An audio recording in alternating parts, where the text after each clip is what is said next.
Hops, the craze of the 2000s, bringing you drinks like IPA, double IPA, 30-minute IPA, 60-minute IPA, 90-minute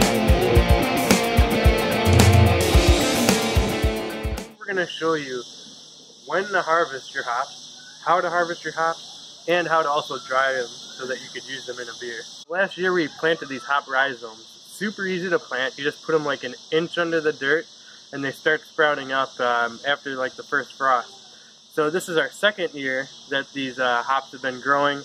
Last year we didn't really have much of a yield. There wasn't enough hops to really do anything with. But as you can tell, this year, plenty of hops. So we're doing 3 different varieties. We're doing Centennial, this first vine right here. And we're doing Cascade, the second one right here. And then this last one is Magnum. Make sure that your hops are ready to harvest. You gotta check that ripeness. So the first thing that you're gonna do is check the springiness of the hops and the bounce back on them. So you want to squeeze it and see that it bounces right back. Now, as you can see, you want to check for brown tips on your hops to ensure that they are ripe. And also roll the hop around and you want to hear a papery sound. Check to see if they're ready is you could give it a little smell.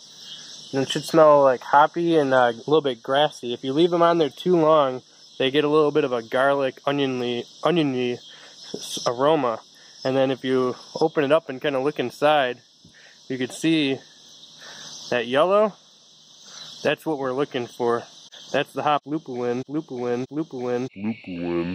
And that's what's going to give us that great hop flavor, that hop aroma, depending on how we use these hops. Alright, so here we have an example of a hop that's not ripe yet. There's no brown on it. It's still very green. You could squeeze it. It's a little bit slower to bounce back. It stays compressed a little bit.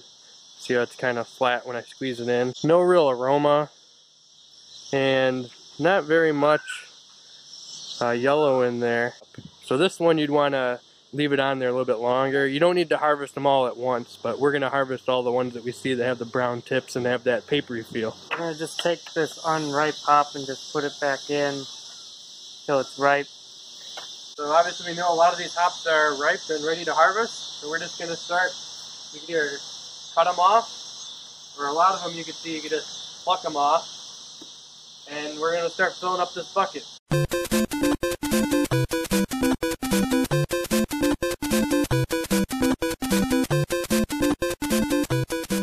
So now we have all of our hops picked and put into 2 different buckets. So the first thing you're going to want to do is go ahead and weigh them out, because you're going to lose about 80% of your weight due to the drying process.